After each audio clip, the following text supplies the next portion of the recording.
flame. Turn the vent. We then put our thumb over the touch hole, creating a vacuum. So we have no fresh air coming down. Worm.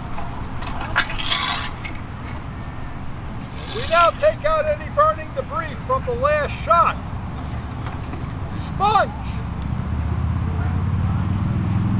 We do this to put out any little embers that might be lurking in the back of the gun, because what would happen if we put a bag of black powder down on some burning embers? Anybody? Explode.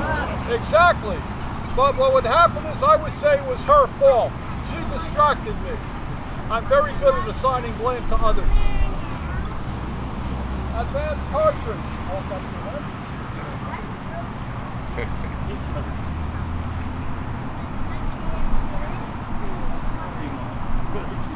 Yeah, I know.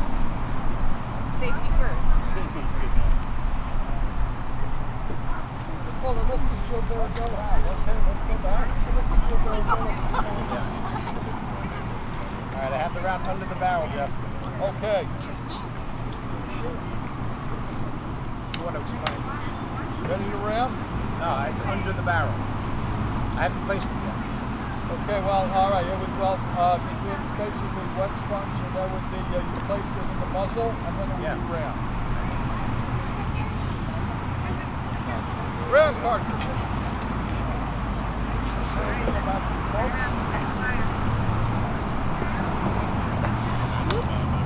All right.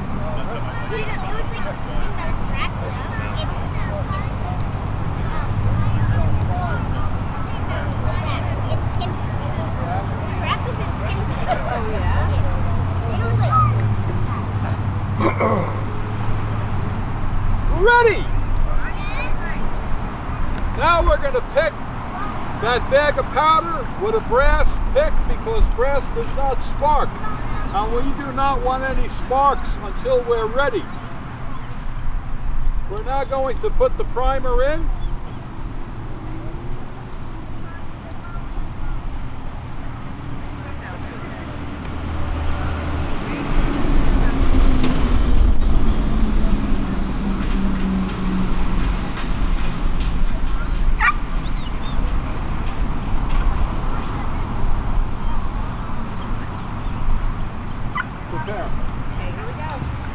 Now, I've been yelling so much my voice is hoarse. So, can all of you youngsters, when I count to 3, can you yell fire as loud as you can? Can we do that? No fire.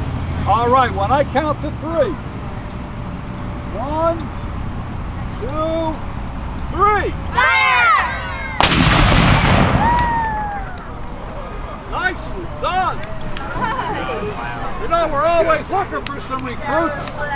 Get you a nice jacket, red trim, brass buttons. The ladies will swoon when they see you.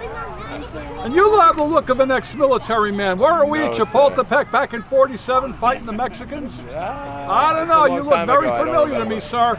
I know the colonel. I could get you your rank back. I could even get you an increase in your pension. Oh, that sounds good. Always up for that. Now we're going to need a little help swabbing out the barrel. If anybody wants to help us swab it out, and I tell you, it is more fun than whitewashing a picket fence. Yeah, he wants to help. All right, you're going to help us, sir? Go ahead.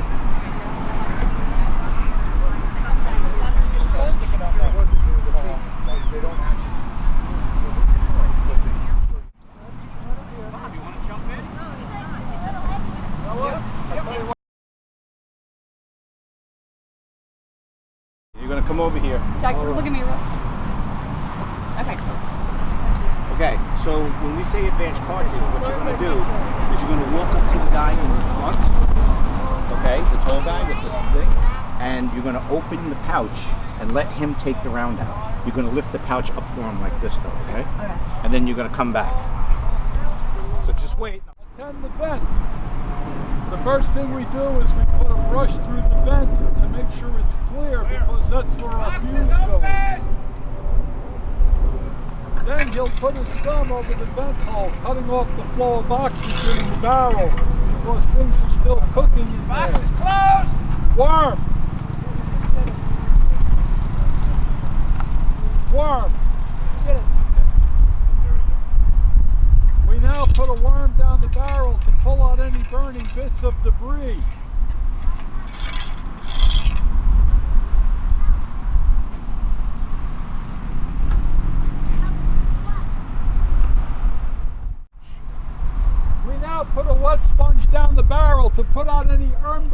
might be lurking in the breech, which is the back of the gun. Because what would happen if I put a bag of black powder down on some burning embers? Anybody? What would happen? That's right, it would. Then I'd have to write a lot of letters, but I would say it was her fault that I was distracted. I'm very good at assigning blame to others. Advanced cartridge. This is the safest position on the gun. He is a powder passer. Some people might call him a powder monkey, but that was a naval term. Because the powder passers would have to scramble up and down rope ladders like monkeys. Ram cartridge. Pretty self-explanatory.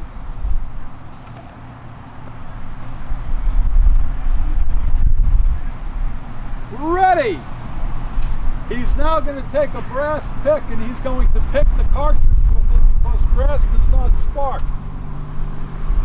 The other cannoneer is going to take our friction primer, which is a small brass tube and is filled with very, very fine black powder and the stuff from white tip matches so that when it is cold, it will send a 3,000-degree flame down into the back of the gun to fire the drum.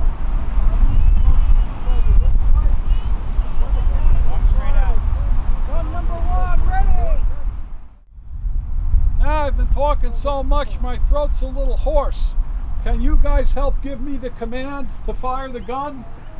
Yes. When I yell to 3, when I count to 3, I want you to yell fire as loud as you can, okay? Like somebody's trying to steal your ice cream. That's how loud you gotta yell.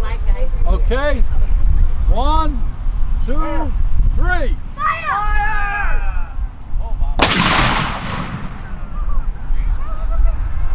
Clean and secure the piece.